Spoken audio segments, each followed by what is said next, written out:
I'm Martyn Poliakoff. I'm a research professor in chemistry at the University of Nottingham, and I'm also Foreign Secretary and one of the Vice Presidents of the Royal Society of London. I was born in London. My father was Russian, born in Moscow.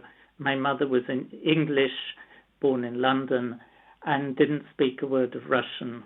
And I was brought up in a household where my Russian grandparents were living in a flat on the top floor of our house. Did you learn Russian eventually? I learnt Russian started learning Russian when I was 14 at school. And as soon as I started, I then went every night to see my grandmother and talk to her, or tried to talk to her in Russian for about an hour every night. So I speak, even now, rather old-fashioned Russian. Has Russian changed that much then? It has become much less formal, and since 1991, the language has filled up with English words. I learned a nice word recently, tweetnut, which means to tweet on Twitter. So there are more and more foreign words going into Russian. Now, as I understand it, I mean, you're obviously a chemist, but looking at your family history, you seem to have bucked the trend quite a bit by being a chemist. And some people would say, let the side down, because there's a lot of physicists in your clan, aren't there? Yes. My father, grandfather and son are physicists, and both my parents-in-law and one of my wife's grandfathers were also physicists. But I wasn't good enough at maths. But I had a very good memory, so it was much easier to do chemistry. So how did you get into chemistry, and what did you study? Where did you think it was going to take you? I started being passionate about chemistry at school. It should be said that in my day, you didn't begin doing science at school till you were 14 or so. So I started studying chemistry just before my 14th birthday.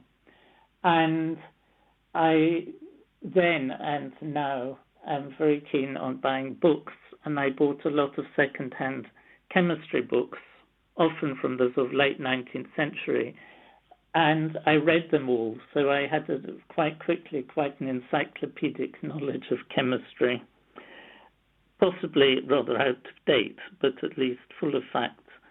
I had quite an enlightened school, which in the days before health and safety was taken so seriously, allowed us a couple of hours a week to do whatever experiments we wanted, with only modest supervision. I did all sorts of experiments which nowadays would horrify people. Go on then, horrify me. So, for example, I made boranes by, I didn't trap them, but magnesium boride and acidified it. As a schoolboy, my fingers were permanently yellow from burns from nitric acid. And I'm ashamed to say that I used to mop up the bench with my handkerchief. And one day at a school service, church service, I pulled my handkerchief out of my pocket and the whole thing just dissolved into dust. You'd probably made nitrocellulose, hadn't you? Quite possibly. But that obviously laid the ground for what you were to become. Did you at that stage think, well, I'm going to be an academic chemist, or was that a role that found you rather than you finding it? I think my father had decided when I was quite young that I would be an academic scientist, and so I wasn't given much choice. And how did you find yourself at Nottingham? Well, I'm unusual position that I have never in my life applied for a competitive job. As it says in the article, I did very badly in my finals at university, but my supervisor had faith in me, and I was sponsored by my Cambridge College to do a PhD. And then in the second year of my PhD, my supervisor, Jim Turner, became professor in Newcastle. And so on finishing my PhD, I moved to Newcastle. And after 7 years, he moved to Nottingham, and I moved with him. And on both those moves, he managed to negotiate a post for me. And how did your interest in green chemistry come about? Because the first time I ever met you, it was at the British Science Association Festival. I think that was at the University of York. It would have been about 2007-ish. And you were standing there with a plastic bottle and explaining how actually many of the solvents and things we use in the world around us to make the things in the world around us are extremely nasty, but we could replace them with carbon dioxide. And I was spellbound because I'd never thought of the concept of being able to use something relatively innocuous to replace things that definitely aren't. So how did you get into that? Well, the reason I got in was that I became fascinated in supercritical fluids, highly compressed carbon dioxide and other similar gases, in the late 1980s. And then in the early 1990s, about 1993, the SERC, the forerunner of EPSRC, had a so-called Clean Technology Unit was launched, and they were offering money for research involving cleaner ways of making chemicals.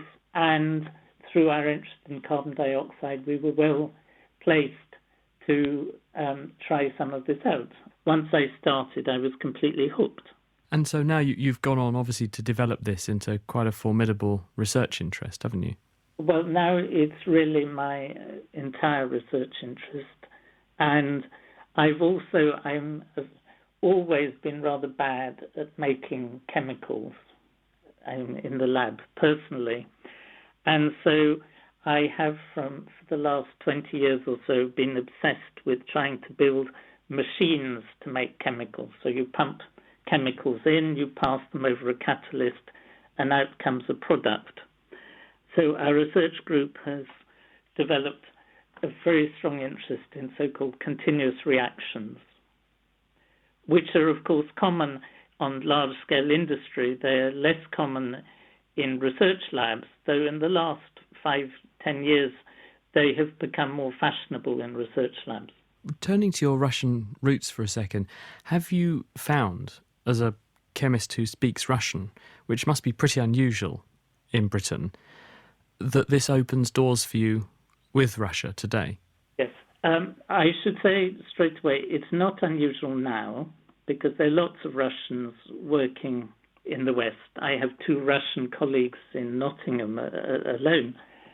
But when I started interactions with Russia, which was in the mid-1980s, it was much more unusual to have Russian-speaking chemists working in the West.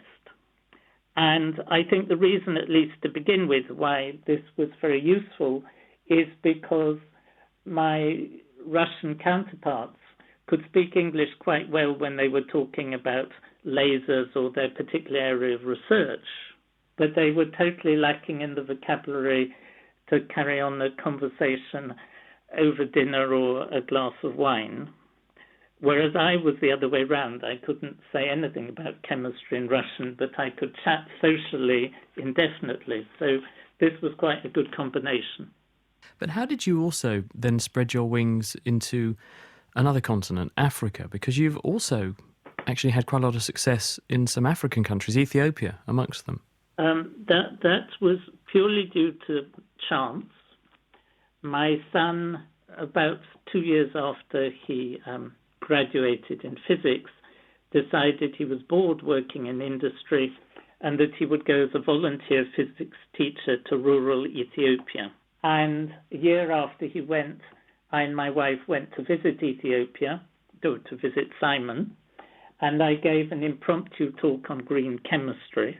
And it was quite interesting that so many people wanted to listen that eventually the doors of the lecture theatre had to be locked. And it's the only time in my life that I've given a lecture with people outside looking in through the windows. Usually when I give a lecture, it's people inside looking out through the windows. The people at the school were very enthusiastic and said we should visit Addis Ababa University and talk to the chemists there.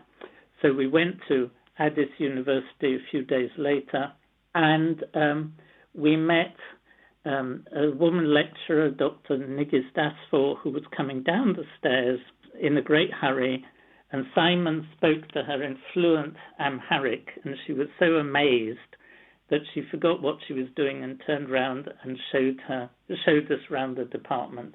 And she and her husband, who's a leading botanist, have become great friends of ours. In fact, her husband, Seb Sebi, has received an honorary degree from Nottingham in 2010, the only African apart from Nelson Mandela to ever get an honorary degree from our university. And do you now continue to work with them? Well, my younger colleague, Pete Licence, became an adjunct professor in Addis University. One of his students, and now one of my postdocs, have worked as lecturers at Addis University. We're doing joint research with them. And I visit Ethiopia at least once a year at the moment. I'm scheduled to go again in November. Of course, probably the thing that the average person who has come across you on account of would be your YouTube presence. Tell us about how that happened and what effect it's had on you. Well, first of all, it's had an enormous effect. It began because my university started a YouTube channel called TestTube, which was a collaboration between the university and a video journalist called Brady Harron, who at that time was working part-time for BBC East Midlands Today, the local news station. And after they'd been running for about a year, I heard about them and I got very enthusiastic. And so somewhat naturally, I was asked if I wanted to be videoed. And Brady came to see me in my office and at the end of quite a long day and videoed me for about 2 hours and made, I can't remember whether it was 5 or 8 videos out of what we did. What did you tell him? What were you videoing on? Oh, I talked about green chemistry, supercritical fluids, a bit about me, my bad exam results, the fact that drunks shout "Hello Einstein" at me late at night in the centre of Nottingham. And I mean, that would be on account of the fact you do have the world's most recognisable hairstyle. I also demonstrated a particular sort of dog toy called the Wiggly Giggly, which has the same shape as methane, and I use for teaching the students. But the difference between the Wiggly Giggly and methane is that if you rotate it, it squeaks. And in fact, the supplier of these Wiggly Gigglies got so excited by the YouTube video that he sent me a box of a dozen more. So I now have 13 Wiggly Gigglies in my office. But do you have a dog? No, I don't have a dog. But after all of this, Brady had the idea of making one video about each of the 118 elements on the periodic table. And I told him he was mad because how could you talk about, say, element 117, which in those days not even one atom had been observed. And so he persuaded me that it was worth a try. And I found some money, but the money had to be spent in 6 weeks. So we had to make 120 videos in 6 weeks and 118 elements, but there was an introduction and a trailer. And I drafted in 3 of my colleagues who were interested in doing experiments, and particularly Pete Licence, but also Steve Liddle, who was an expert on the transuranium elements and also the lanthanides, which was an area where I don't have an enormous amount of knowledge.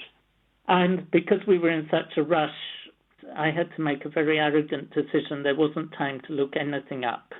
So we just had to go for it and say whatever I could remember about the different elements. But all of this caused a lot of excitement. And after 6 weeks, we thought we'd finished. But the YouTube fans were asking us to keep going and make more videos. And surprisingly, 6 years on, they're still asking us to make more videos. So we keep going, and we had a video uploaded yesterday at about 6 or 7 in the evening, which has already been watched by not a huge number of people, but something like 25,000, which is reasonable. I'd say that's an incredible achievement, Martyn.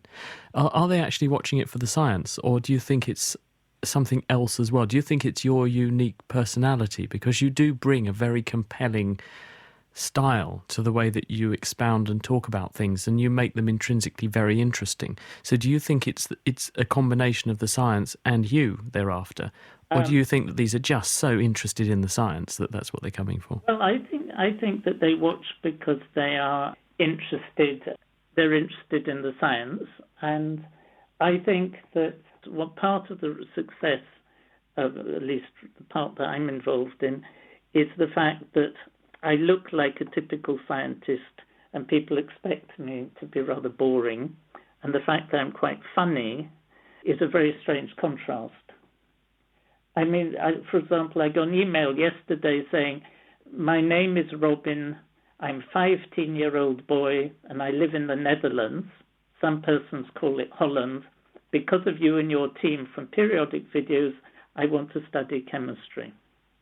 And we get quite a few messages like that. How do you see the rest of your career playing out? How do you want to finish things up? Where would you like to see it all finish? I'm now past the official retirement age, and I'm the first professor in my department who has passed the age of 65 under the new legislation, which means you do not need to retire. And so it's quite an experiment. But at the moment, I'm really enjoying what I'm doing, and I think our science is still going really well. So I don't have any immediate plans to retire. But on the other hand, one clearly can't go on forever. My mother had a cousin who gave his last keynote lecture at a conference when he was 98 and worked in the lab till he was 102 and wrote his last paper when he was 104. So he's quite an interesting inspiration.